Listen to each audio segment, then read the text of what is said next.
Okay, cool. That was actually pretty quick. So now we are officially live with the episode 6 of the View Dependent podcast, where we are speaking to researchers and engineers and practitioners in the space of 3D reconstruction. And so for today's episode, I'm super excited to be bringing you both Vincent Leroy and Jérome Revaud as well, both from Naver Labs Europe, who earlier this year came out with a series of really incredible papers called DUSt3R and MASt3R. And I'm really excited to kind of dive in with their story today. So welcome to the show, guys.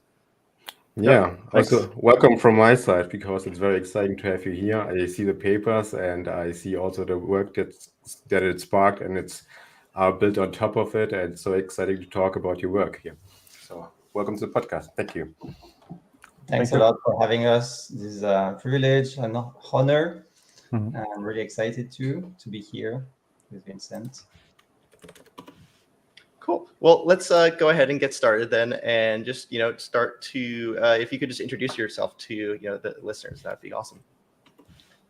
Sure, I can start. So I'm Jérome Revaud. You pronounce my name great. It's a bit difficult for non-French people. So I've always been interested in 3D vision from the start, and I started my PhD, and then I did a postdoc. A lot of what I was doing was related to image matching.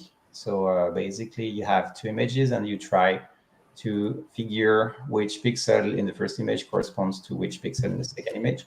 This looks like a very simple task, but surprisingly, computers have been struggling a lot to do that, especially in cases where you have lots of viewpoint difference between the two images, or illumination changes and these kind of things.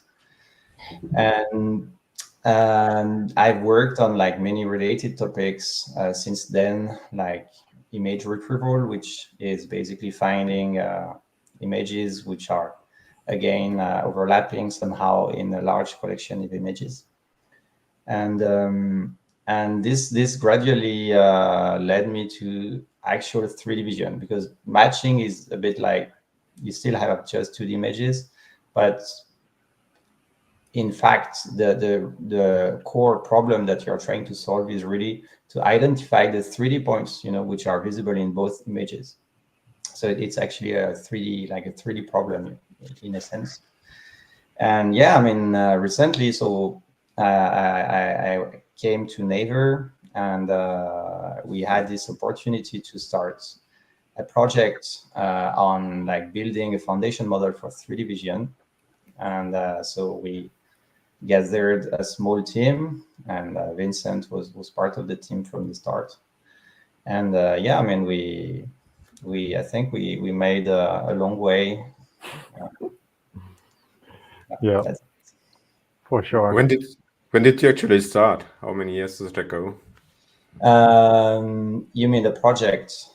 The foundational model, working on the foundation model. So it's more or less officially started when was it? 3 years ago? 3-4 years ago, I think. Yeah. But let's say that we were already working on related topics, maybe even 5-6 years ago. For instance, I worked on R2D2, which is a funny name of image matching approach, which was quite successful at the time. And you can see matching really as a 3D vision problem, in my opinion. Yep. I give that to Vincent. Yeah. How about you, Vincent? Yeah, for me, it was always there. So 3D reconstruction has been the topic from the very beginning. This is what I did my PhD on.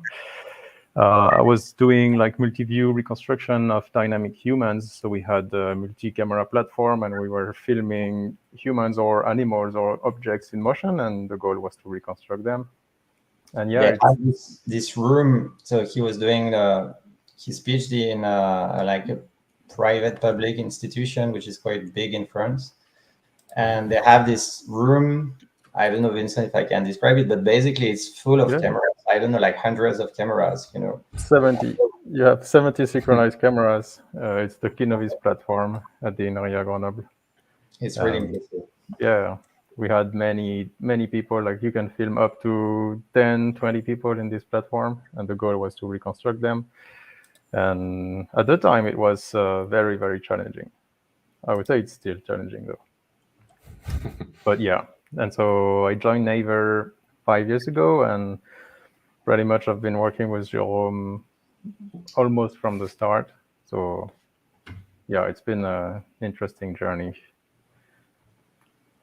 Nice. So let's kind of start to talk a little bit now about the two more recent papers, DUSt3R and MASt3R. So I guess we kind of spoke a little bit about like that inspiration behind pursuing this, which you've successfully, I think, achieved. But one of the questions I really wanted to ask is just like, what are those like specific gaps or challenges that you were like faced with that you were trying to really address through these two papers? Yeah. So, foundation models now are something that people are, it's a term that people use a lot, especially when you talk about large language models, or more recently, there's many foundation models like vision language models and like many different proposals. But we realized 3 years ago, okay, ChatGPT is great, but it can speak, it can definitely do really smart things, but there is a big, missing piece in these models, is that they don't really understand the 3D world. And so the idea of building a foundation model for that was really the starting point. And it was really a realization that, okay, that's really what current AI is bad at, and we want to address that somehow. So initially, we didn't really have this idea of making DUSt3R or MASt3R, and instead we had this intuition that we should somehow teach 3D somehow to some large neural network, and that was KOCO. So KOCO is the nickname. Starting point. Yeah, the starting point actually of our journey. And maybe Vincent, you can explain better than me. I will try. Yeah. So KOCO, so the name stands for cross-view completion, and it's a pre-training strategy. So when we say pre-training, it's basically you design a pretext task on a data set and you train the network to solve this pretext task. And in the end, the network becomes a very good starting point for anything you want to do later on. And you can do the same for large language models. This is how they are trained. You mask out the next word, and the task is to predict the next word. And we do the same with images. But the problem with KOCO was to design a task for pre-training specially designed for 3D vision and geometric tasks. And so the network had to learn how to do, to perform correspondences and to understand the transformation between viewpoints. And so KOCO is exactly that. You need to reconstruct the part of a hidden, you hide a part of an image and you need to reconstruct it, but you have access to another viewpoint. And so the network needs to fetch information from the other viewpoint in order to reconstruct the missing scene, the missing part. And that was exactly the concept of KOCO. And it kind of went under the radar, but the results were really nice. Every time we used KOCO as a starting point for later downstream tasks, so the real tasks that we want to solve, it was always better than starting from scratch. Actually, I have a small demo, and that was really the starting point of the project. And I think this demo is really insightful and interesting. So if I can share, if I succeed in sharing my screen. Yeah, let's see. Okay. That's awesome, because I mean, when I saw KOCO the first time, it's so wild, this example. I mean, we will see it now, I think. Yep. So this was not in the paper, but we should have put that in the paper, because that was really the starting point, like the proof of concept, right? So basically, what you see here. So can you see my screen? Yes. Here. So this is available, by the way, on the project webpage. But if you want to try it, But basically, we made a data set of flying cubes. And these cubes are, as you can see, like randomly placed. They have different colors. And basically, we train a big neural network to receive two images. The first one is this one, right? The reference image. And the second one is the masked image. So that's actually the same cubes, but seen from a slightly different viewpoint. And the network is tasked with basically guessing what's masked, in this black mask. And that's the output. So basically, the network must understand the 3D placement, 3D position of these cubes, understand from the little part that is visible here, understand the difference in viewpoint, and must, like this green cube here, it must be somewhere in the second view. And so to understand where it is, you have to understand everything about 3D. You have to understand the position of the camera. You have to understand the depth of the cubes and so on. And actually, I can change the viewpoint here in the masked view, and you can see the reconstruction. And here is the ground truth. So the way we train this is just by the pixel color. We basically say that the neural network must output this image. And if it's different, then there is a penalty, right? That's what deep learning is like, in really simplified way. That's really what it is. And you can see that it's actually working pretty well. It's really able to infer what is hidden behind the mask. And this scene is random. Like every scene we feed to the network is random. So it cannot really learn a particular scene. It really has to look at these two images, these two input images, and guess, understand the 3D layout, and the difference in viewpoints. And that's the only way you can solve this task. So by training a network this way, you're actually making it learn 3D just by asking it to recreate pixel values. And that was really the starting point and the proof of concept that, yes, a neural network is definitely able, to deal with 3D much better than what most people think. Yeah. That's completely awesome. When I saw this the first time, it was like, whoa, I was blown away, because the idea is so simple and it works so well. And I believe this demo is based on the actual KOCO weights. It is. That's actually the actual model we train. And I was not really satisfied with this. So I showed what I showed, I was happy with that, but I was still a bit skeptical. And I did a second experiment. And this second experiment, it's a bit laggy. Sorry, it should appear. Yeah. Yep.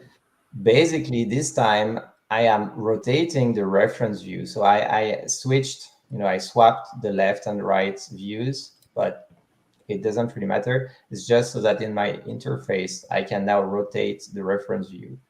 And because I'm rotating the reference view, basically the masked view doesn't change. And so the reconstruction should not change either. But you can see that it is kind of flickering in the reconstruction when I rotate the reference views. And actually, that makes total sense. That's because take this blue cube here, right, in the reconstruction. It is visible here, but if I rotate the view and I hide it behind this greenish cube, then it disappears from the reconstruction. So that's really like the smoking gun evidence that the network is really doing what you think it's doing. It's really looking at this picture and doing some kind of internal reconstruction of the scene, and that's what it is actually using to perform the task. It's not cheating. It's not accessing some, I don't know, some leaked information from somewhere. it's really like that. That's really the proof that it's doing it. And when it's really blurry, it's because it's only seeing like 2 pixels from this cube, so it's not really sure about the exact position, and that's why it prefers in this case to do some like blurry output like that. But again, that makes a lot of sense. So yeah, I mean, I was really blown away with this, and it was really simple to do. It's just like a toy data set that you can create in one day or even less. And training the network is also quite small. So this was really like the starting points and the proof of concept that yeah, this can work. That's super exciting. Yeah. But the data you are showing currently, this was not part of the training set, or was it? So then we made a paper. The paper was in Europe, and in this paper we actually used like standard data sets, like indoor houses, like I don't know, like Habitat. It's called Habitat. We used some standard data sets that's out there, that's public. For some reason, I was thinking that Flying Cube is too artificial, maybe to convince reviewer. But later, I regret. I had some regrets on that. I think we should have put that in the paper. No, but so it's not the end of the story of KOCO, because here you have a network that predicts RGB values, but you wanted to do something else in the end. And so part of the KOCO paper was also fine-tuning the network for optical flow or monocular depth or edge detection or normal estimation. So all these tasks we call downstream tasks, and the goal of the foundation model was to be able to into fine-tuning for all these tasks. Is it just me or Vincent? No, I think Vincent is frozen for a second. Yeah. Oh, I lost the video, but I can I can continue. okay. Yeah. So yeah, I mean, basically the thing is that Flying Cube is nice and all, but that's a bit useless, right? You want a network that's actually useful for something. And what we were able to show is that training your network to predict what is masked is actually useful for solving actual like tasks. For instance, predicting the depth or predicting pixel correspondences. But so it was working in a sense, but it was still really limited and complicated in the sense that you first need to pre-train. So basically train with these flying cubes, right? Or some other data sets. And then you need to train it again for the actual task you want to solve. And for each task, you need to retrain it. So it's not really universal at all. If you have 2 different tasks, you need 2 different networks. That's not really great, right? That's not what we call a foundation model. So we knew that that was not the end of the story. Yep. Okay. Sorry, I got cut apparently. Very, very interesting. You go ahead, Vincent. I just wanted to ask some question, but if you want to add something, feel free, please, to add something. Oh no, it's I didn't know where I cut and what I did not say. So I think Jérome already said everything. But I mean, it was just leading to Duster. So we did many downstream tasks, as Jérome said. So we started with monocular depth, and then binocular optical flow or stereo matching. And then at some point, the next logical step was to do 3D reconstruction. And this is how we went to work on Duster and predicting 3D scenes. Actually, yeah, I mean, exactly. The Duster was really accidental. The thing is that by working on downstream tasks after Proco, somehow we gradually approached what is Duster, or, from a very convoluted manner. And at some point, we I don't know, like step by step, by modifying things little by little, DUSt3R came to be. And the interesting thing is that DUSt3R is not supposed to work. What do you mean? So what I mean is that DUSt3R, I mean, if you work in the field, in the research field of 3D vision, nobody was thinking this could work. This would be possible. And I'm not joking. Like even for us, it was really like, wow, how is this possible? And I have this recent paper in front of me. It's called Spanner, and actually I can share that too. So it's a paper that's actually following up on DUSt3R in a very interesting fashion. That's not the only paper, but I think that's interesting. That's why I'm sharing it. So yeah, this paper is like really recent from Hengyi Wang and Lourdes Agapito from the University College in London. It was out like end of August. And you see that they write, DUSt3R introduces a radical and novel paradigm shift that was often considered impossible. Yeah.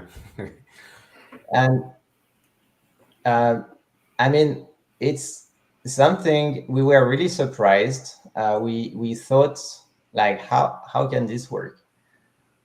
And somehow it works. But It's incredible. Yeah. It's incredible because.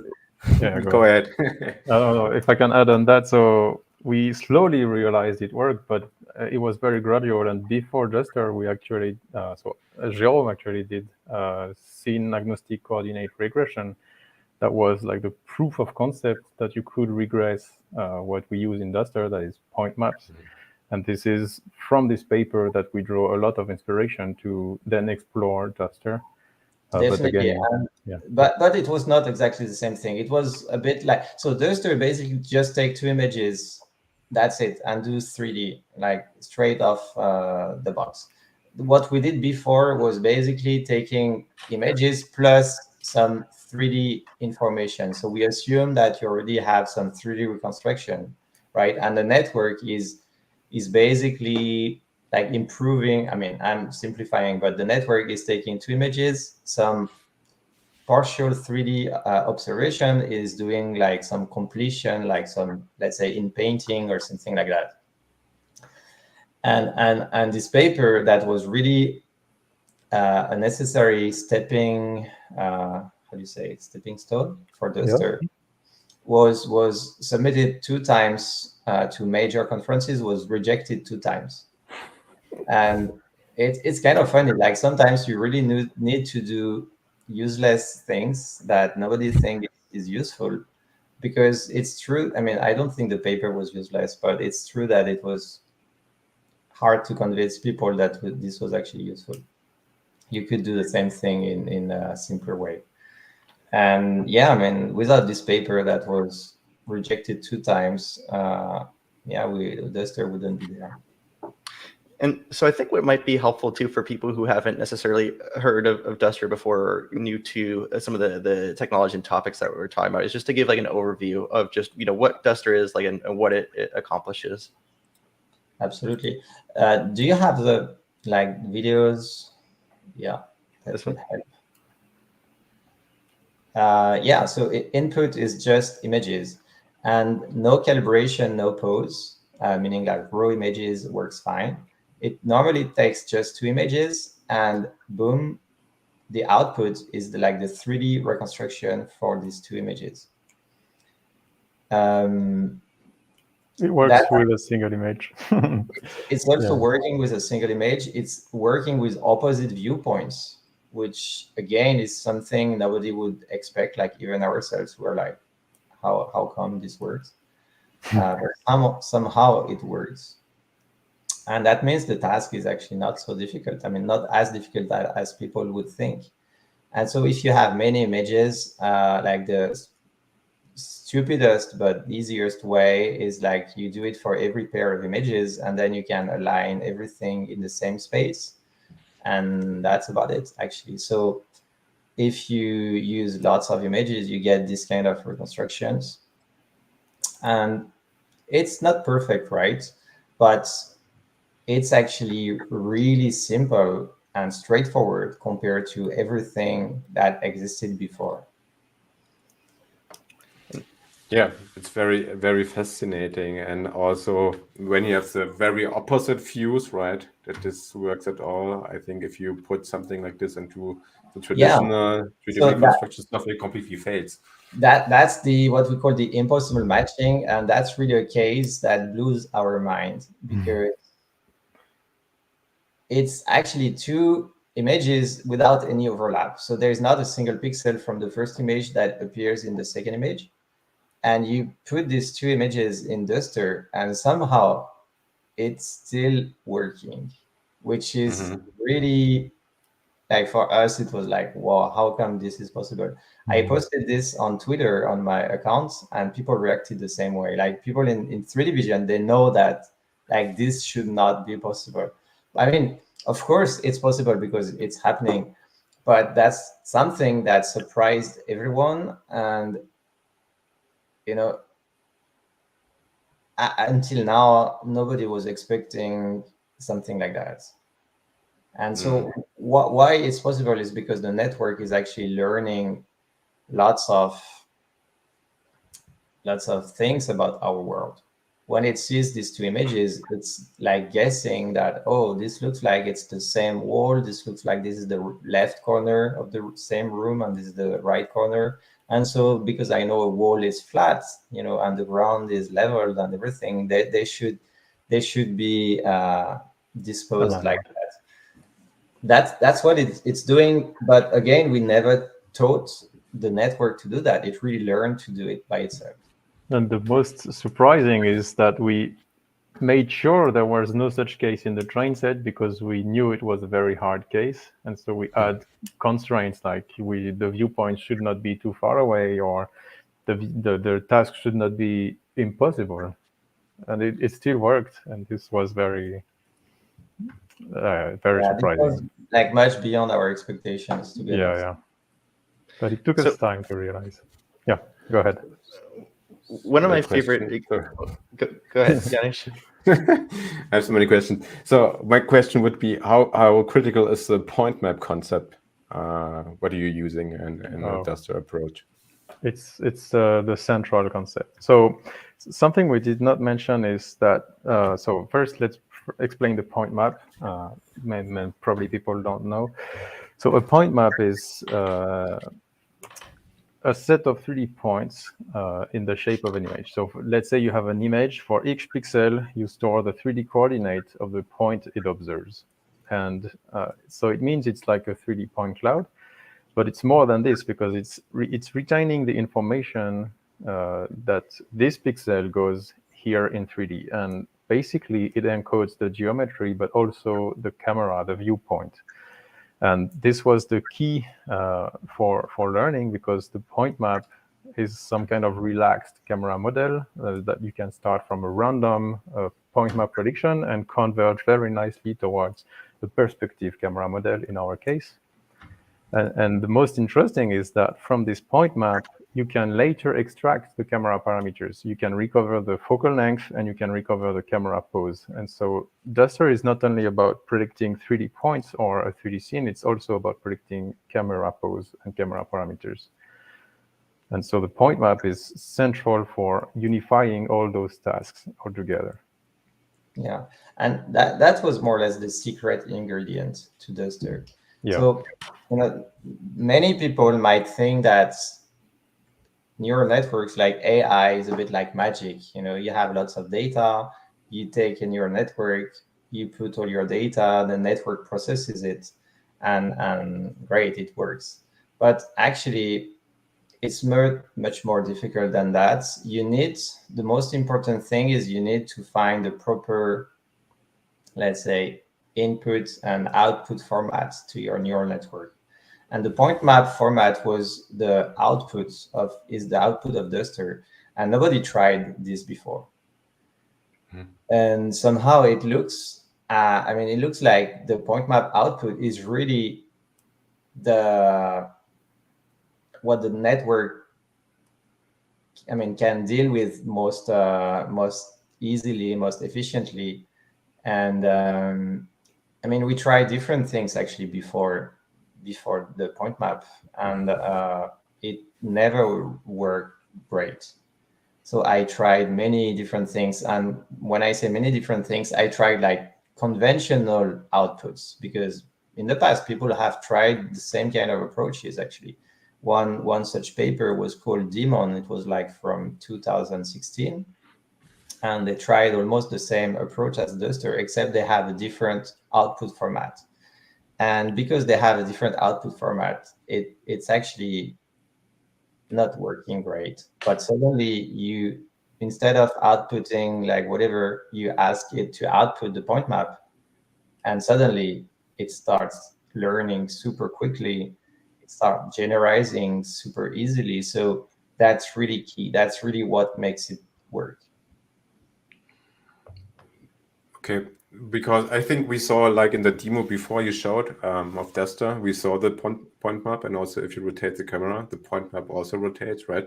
So Yeah. if you have different views, the point map also rotates, so you can visually see how it looks like, right? And it's basically just for every pixel you have a point, and then you can extract the depth, right? Yeah, Okay.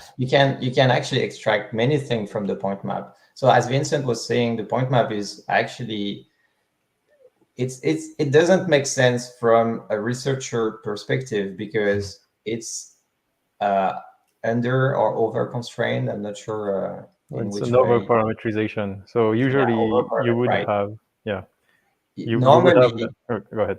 you wouldn't want to output the point map, but it turns out that because the point map works so well with the neural network, we have to use it. And the point map, if you predict that, you can recover not just the 3D, you can of course recover the depth, you can recover the camera calibration, you can recover pixel correspondences, you can recover, like, I don't know, pretty much everything you need in 3D is in your point map actually.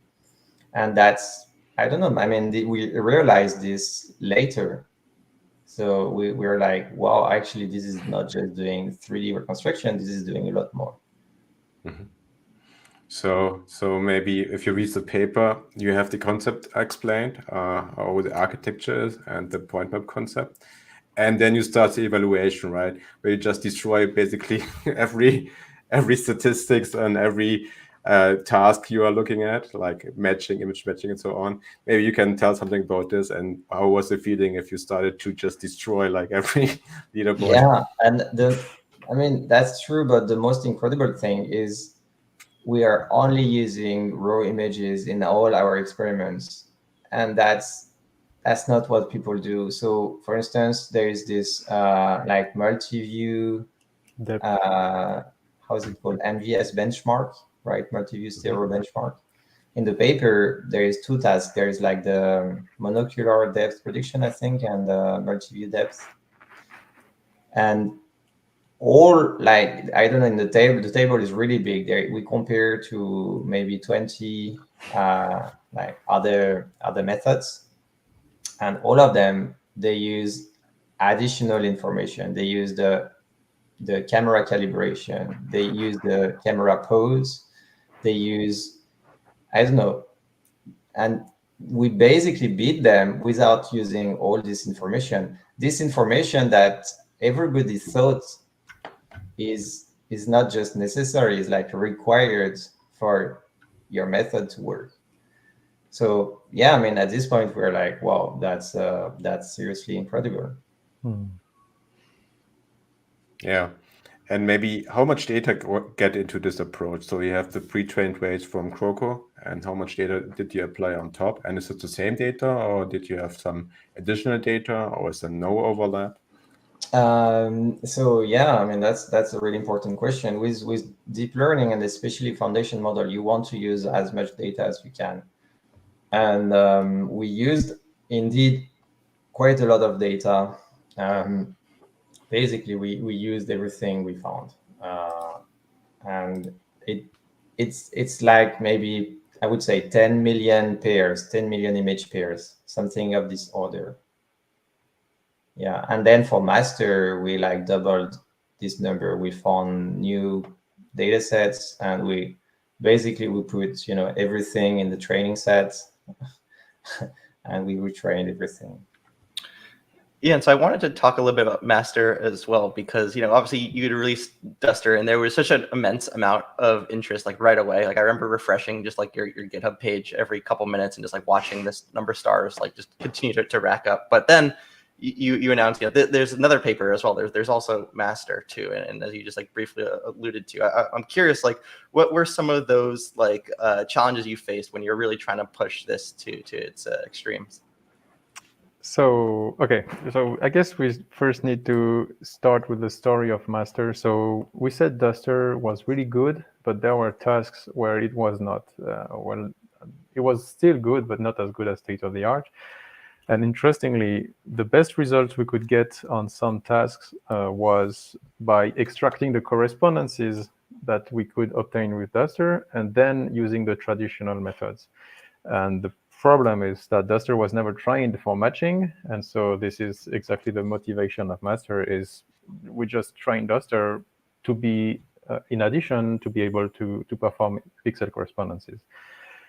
This is how master came to life, and actually it was not so hard. So we already had all the data sets. We already had a lot of downstream tasks to evaluate on, and so it was just a matter of adding an additional head, like a part of the network that would predict what we use for pixel correspondences, or descriptors in this case. And that's it. And I guess the main challenge was that we did that in a very short amount of time.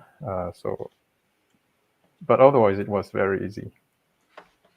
Yeah, it's basically like a small addition to DUSt3R. It's nothing really major, but it's improving a lot, the outcome on some tasks.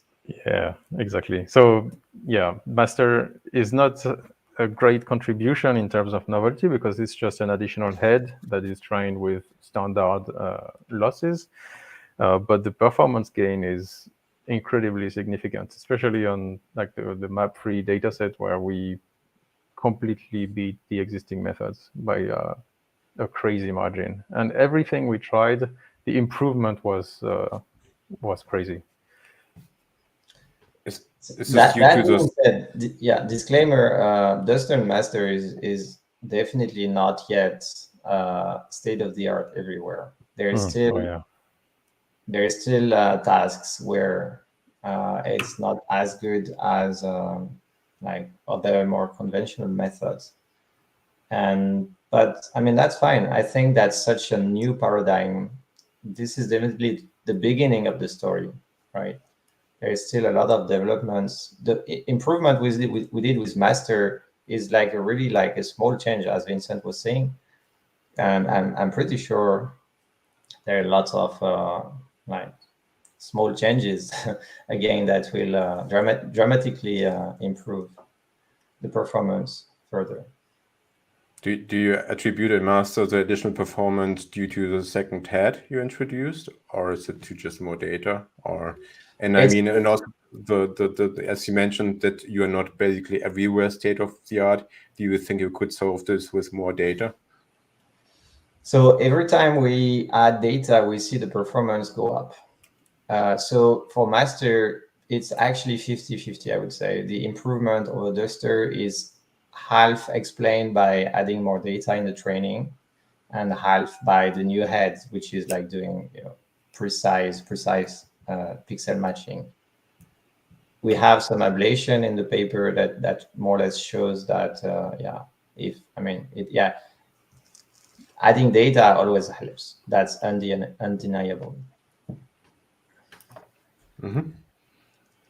And that's also something a bit different than what people did in the past. Like there's lots of people working on image matching, like pixel matching, and so far they didn't use so many data actually to train it. They used like a couple of data sets, and I guess if they use more data, they would also improve a lot the performance of their methods.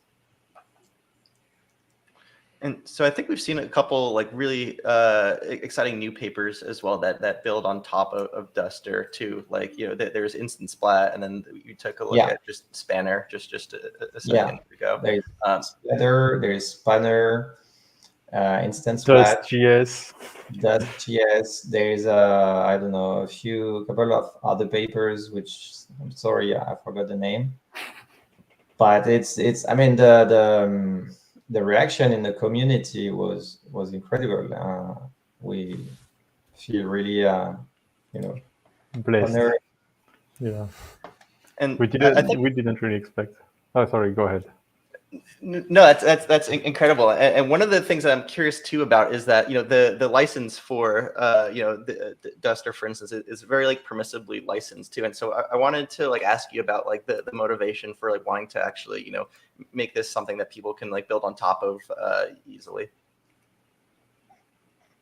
Oh yeah, so okay, maybe I can ask. So yeah, the response of the community was extremely impressive, and I think this code open source in a couple of days. We already had the code made available for other platforms, or making plugins to have Blender to have things working in Blender, or people working on novel view synthesis, or solving many problems that we didn't even have time to consider.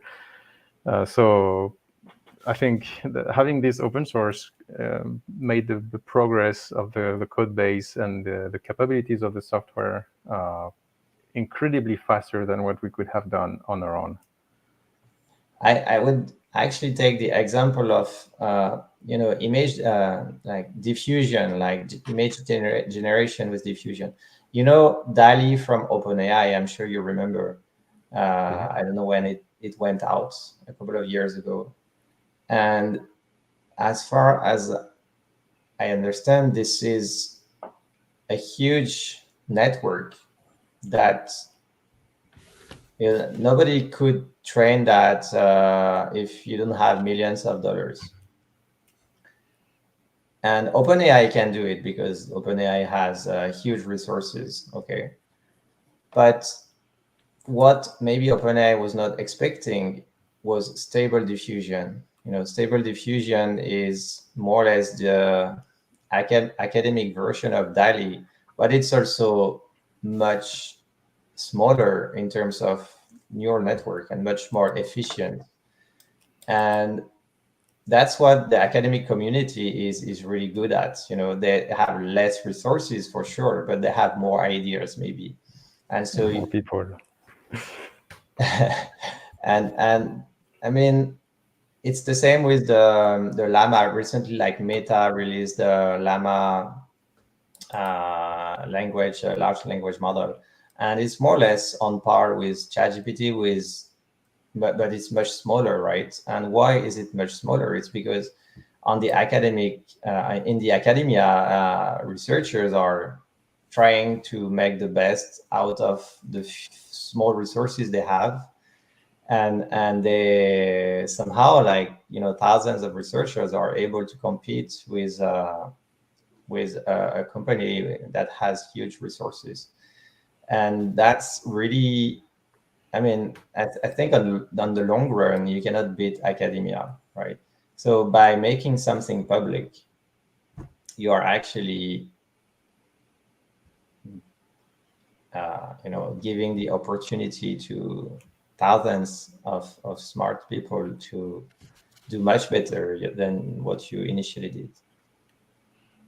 So you get also like much feedback where you can improve on, not actually maybe on the current approach, but maybe also on future work. Yeah, I mean, we don't know what to expect, but already from what is out from Instant Splat, Splatter, Spanner. Spanner is quite crazy if you ask me. It's really a big leap again from DUSt3R to using spatial memory, and it's just, I don't know, like less than 6 months after releasing the code base for DUSt3R. So things are going really quick lately. Like since a few years, I'm sure you noticed, Archive is it's just impossible to keep track with. There's so many papers coming out every day. Yes, yeah, no, we've been talking about that on a few episodes actually, where it's been just incredible to try and even keep up with the current day to day of volume of new papers that are coming out. It's extremely exciting, but it definitely can be also very time consuming just to stay up to date. Yeah.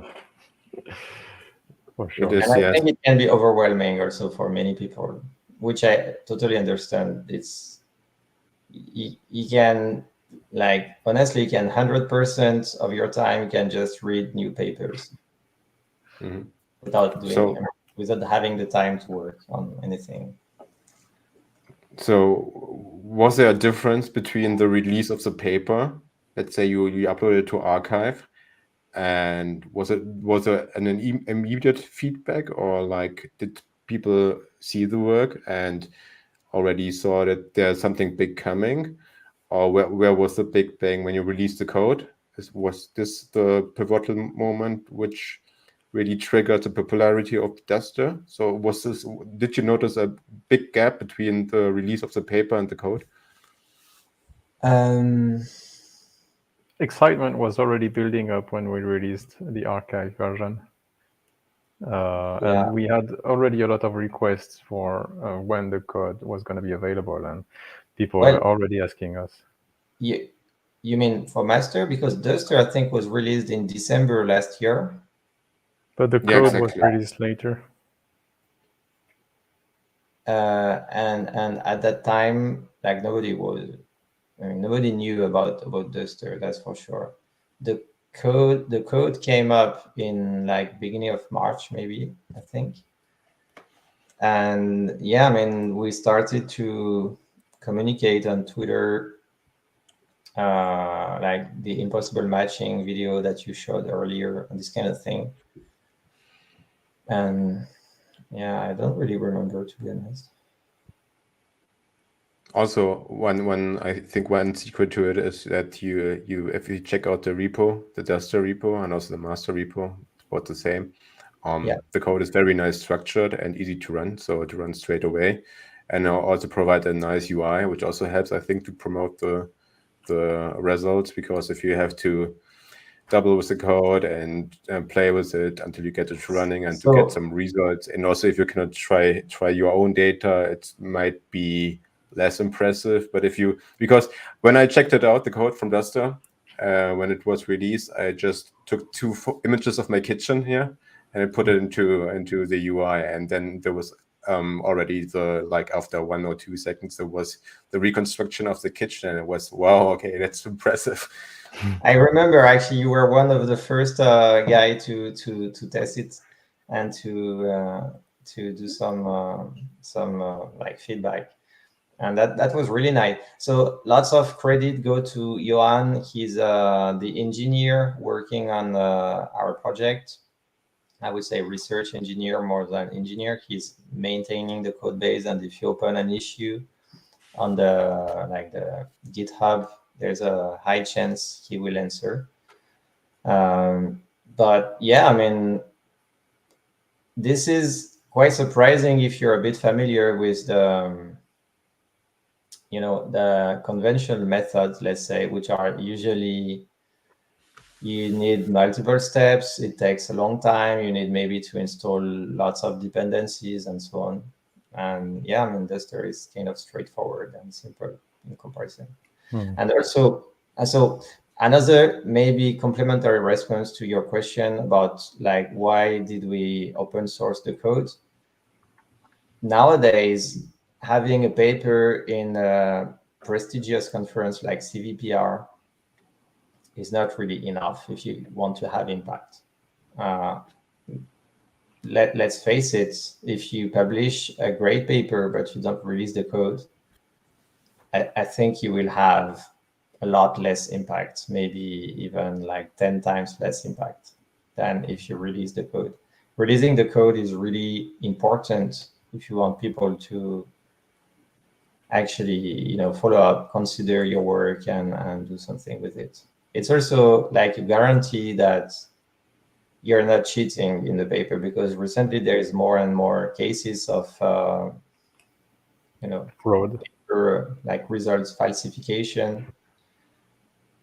I mean, that's not the topic today, but if you release the code and you provide the model, then people can try it. They can verify whatever they want, and that's a big change.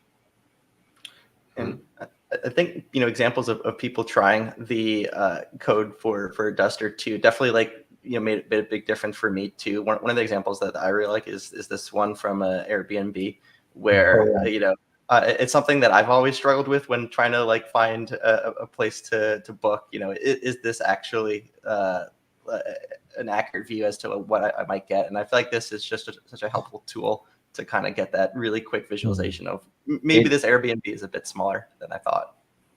It is it is legit. I did it myself. It's really exactly what I described in the tweet. I was looking for 1 week stay in a ski resort, and from the photo you never really know what to expect. And I don't know why I was like, okay, let's try to put this in DUSt3R, and well, it works. I did that for several of them. And I mean, it's so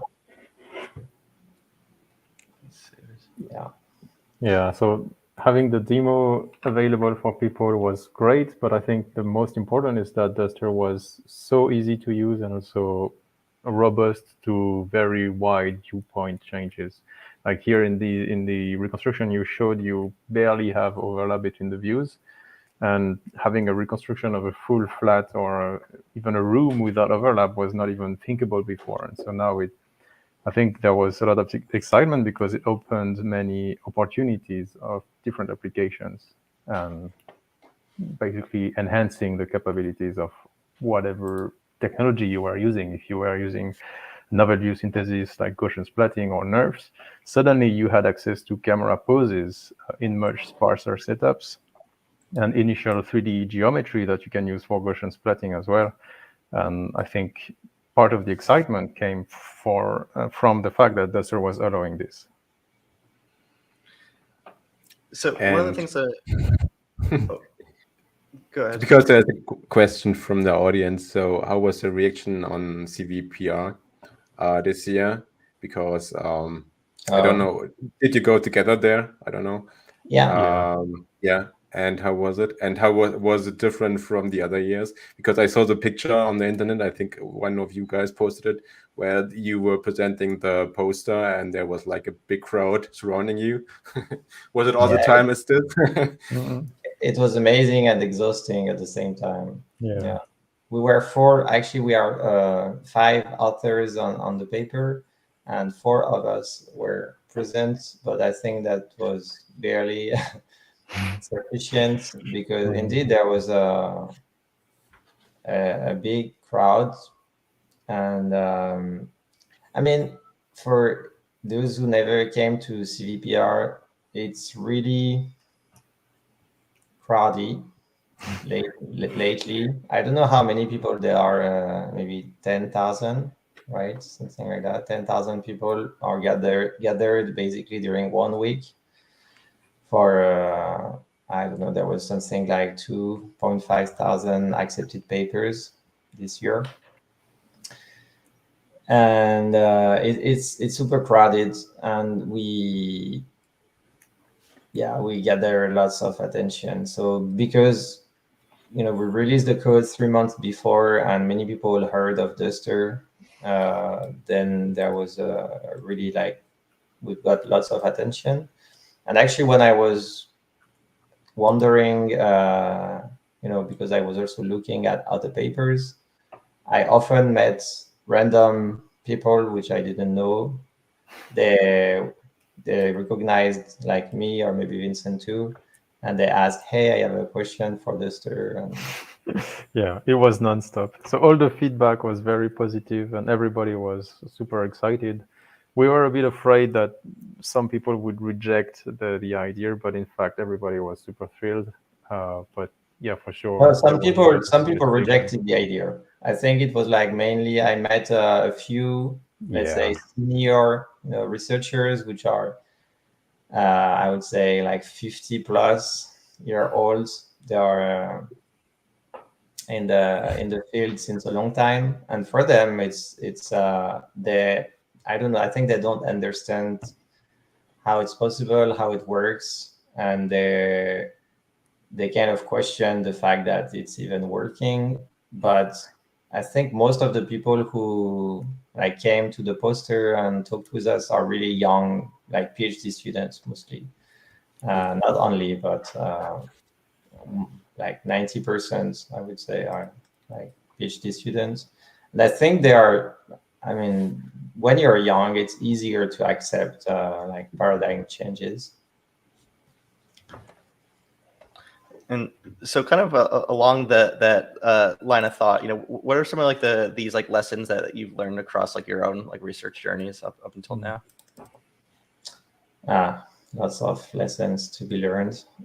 In my opinion, the most important, like if you're a researcher, you want to try things, start with a toy.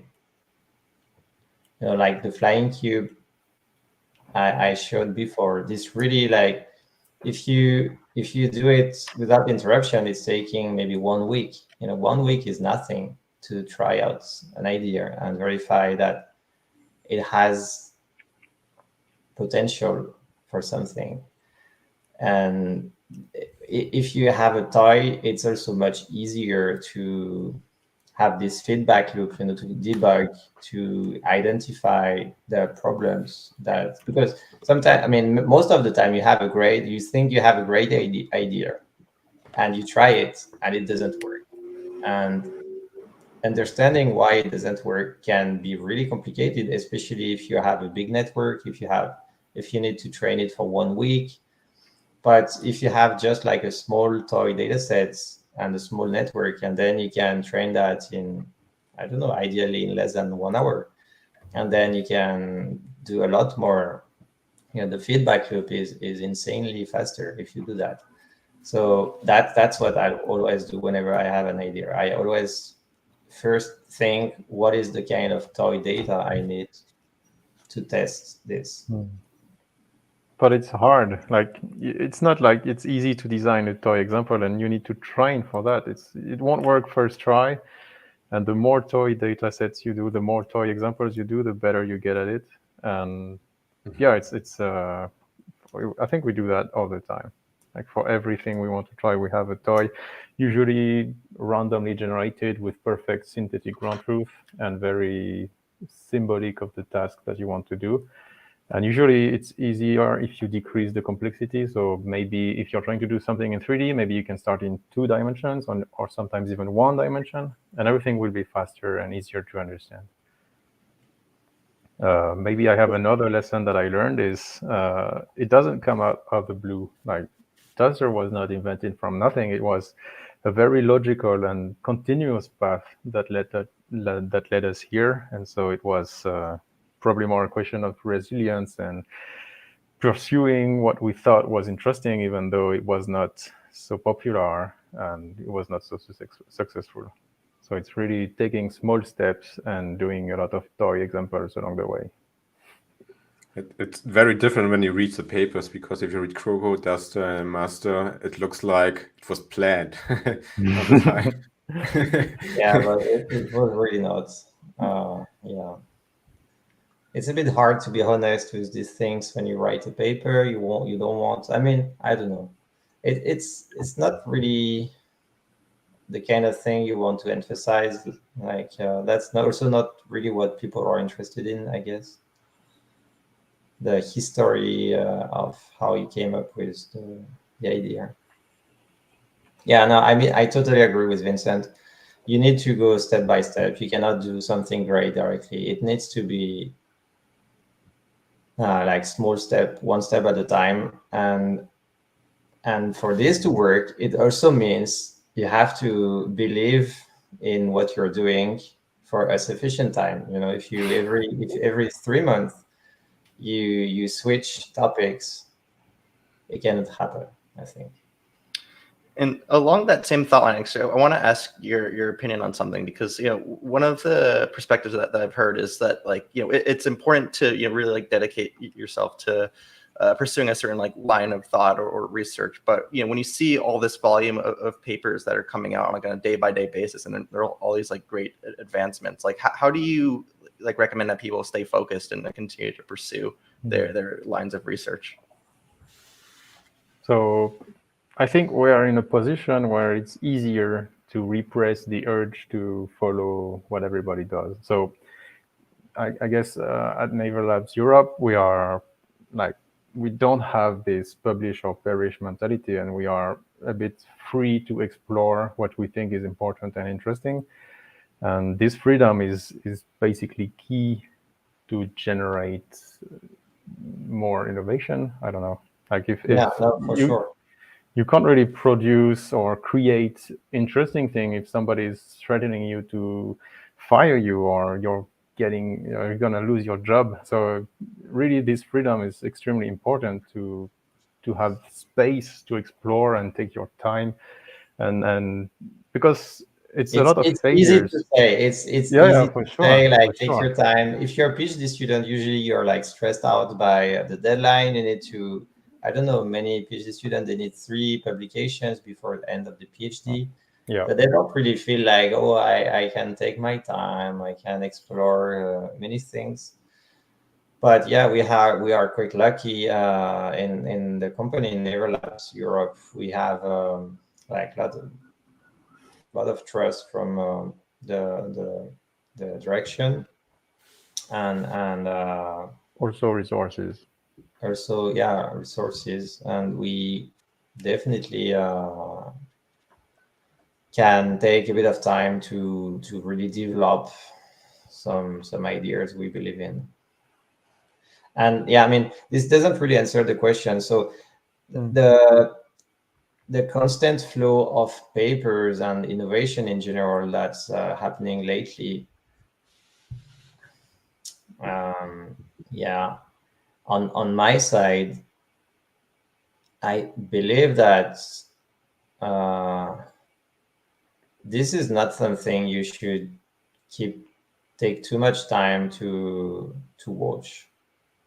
It's I don't know. If you really want to innovate and do something new, you need to refocus on you need to be at peace in a place where you don't have too much disturbances.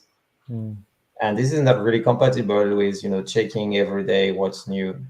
So typically I alternate between periods where I just entirely focus on developing new things and periods where I try to catch up with the most recent innovations. But it's quite hard to concile. And you often end up reinventing the wheel because you didn't read this particular portion of the state of the art that is actually doing what you wanted, but you didn't know it. So yeah, it's a very hard balance to find. Yeah, in a team, it's somewhat maybe simpler because you can. Some people, they actually like really reading new papers, and so maybe it's great if 1 or 2 guys in the team do that, and some other people can focus more on I don't know, finding new ideas. It's a bit simplified because in practice, I think we all do a bit of everything, but maybe in a team, it's simpler to manage. Yeah, there's definitely a team memory, how would I say, a common memory. In the team, not everybody remembers everything, but as a whole, we cover all the papers and enough papers and enough subjects or topics such that we don't lose anything. How big is your team in total? It fluctuates. I would say, so the project itself is between 5 and 10. So here at Naval Labs, we have many different projects. The foundation model, 3D foundation model, is just one of I don't know, maybe 15 projects, something like that. And so people typically, they can participate in the project for maybe, I don't know, 6 months, and then they can go somewhere else. So it's not always fixed, but yeah, I would say between 5 and 10, depending on the time. And so then on like the flip side then of that, like what are some of the things that you're most interested in, looking forward to in like the future of general like 3D reconstruction? Yeah, I mean, personally, I'm really looking forward to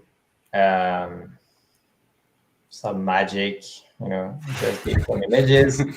And it turns I mean, my kind of dream is to digitize the real world in 3D easily, right? Without pain. You just give some pictures and boom, you have like the 3D, like the world is digitized in 3D. That's what I want to achieve.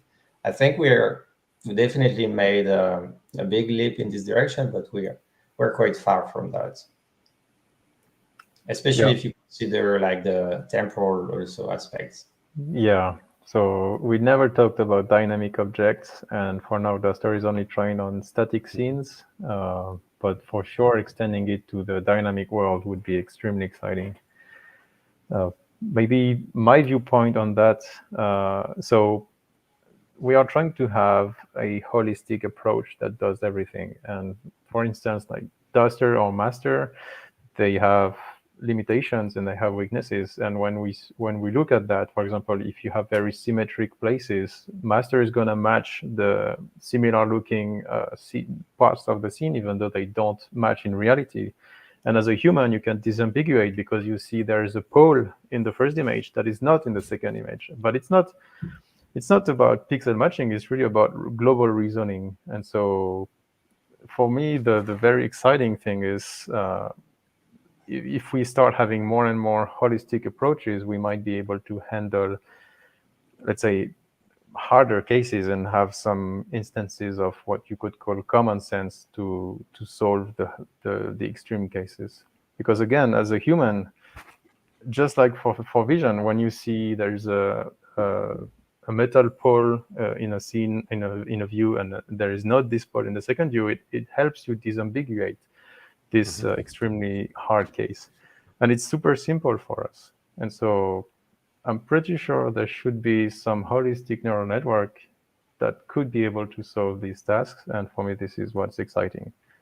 But yeah, in order to solve these tasks, a step in this direction, right? Yes, exactly. But if you really go back in time, people are doing key point matching. A key point is really just a small patch of an image, and that's what is used.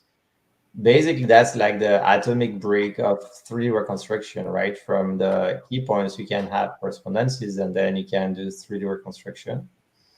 But then, because it's only considering like tiny pieces of images independently, it's subject to many ambiguities and many errors during the process. And so DUSt3R, instead of considering like small patches, is actually considering 2 images jointly. And that's already holistic compared to key points, let's say. But that's definitely just 2 images. Ultimately, I agree with Vincent, like the approach has to consider everything jointly, which is very challenging also from a computational point of view. And do you see already the switch, or do you think that DUSt3R and MASt3R sparked like something like a movement, something you see maybe in the other reconstruction field, like you have nerves and now Gaussian splatting, and everybody's switching to this approach? So is everybody switching in your field into the learned approach, or is it still something which is niche? Because you see some work building on top of your work. And do you think this is just starting to grow? Well, it's hard to tell for now. It's still very young. I would say it's harder to use, or like if you want to build on top of it, you can. But if you want to retrain it, immediately getting a bit more challenging because you need resources, you need to manage your data, you need it's not as straightforward as training Gaussian splatting on your personal laptop in a couple of minutes. It's like you need to invest quite a large amount of time and energy into that. So it's hard to tell what's going to be the impact, but at least we see many people using it for downstream applications, especially novel view synthesis. Mm-hmm. Awesome. So I guess now, I just wanted to ask, so for people who want to follow along with your work and just keep up to date with everything that you have going on, like how should they do that? What's the best way to see what you have going on? Oh. So, well, there's always the Naval Labs Europe website where we have all our papers and all our talks and all the content we create. And obviously on social media, you can follow Jérome or I or the Naval Labs social media accounts. And you also have our email addresses in the paper, so you can message us directly. Yeah, we receive quite a lot of emails for many people asking, can ask questions, or also on the GitHub issues. Mm-hmm. And usually we answer all of them. Well, it's hard. For DUSt3R, we had many issues, so it was a bit overwhelming. Oh, yeah. Yeah. But, usually we are responsive, let's say, as much as we can. And yeah, on Twitter, I think is maybe where you will get the fastest notifications. Also on the website, Naval Labs Europe. Yeah. Awesome. Cool. Well, yeah. Well, is there anything else that you guys wanted to share with the audience before we wrap up for the day?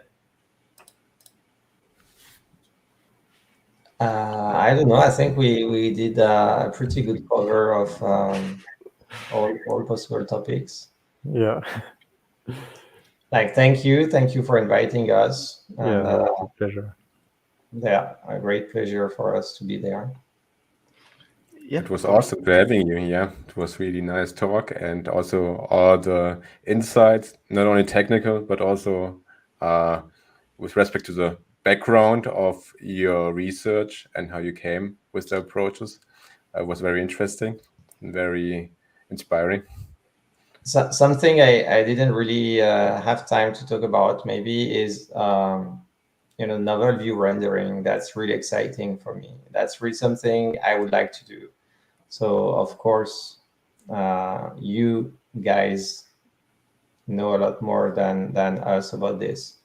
But Instant Splat has demonstrated that there is a lot of potential for novel view synthesis, or maybe even more than that, with DUSt3R-like approaches. And that's something we are actively pushing forward. So stay tuned. I hope we have. Oh wow, that sounds exciting. Yeah, so make sure you turn on post notifications and follow along. So yeah, I'm definitely looking forward to seeing that as well. So yeah, thank you both so much for coming on the show this week. We will return next week with a special guest from the fruit nerf paper, which has been a really exciting paper to see. I think that it's going to be a very fascinating conversation around the role of agricultural applications in hyperreal 3D. So very excited to be back next week as well. And yeah, looking forward to seeing everyone then again. So thank you so much again for sticking around and joining us on the View Dependent podcast today. So thanks. Thank you very much. Yep. Thank you very much.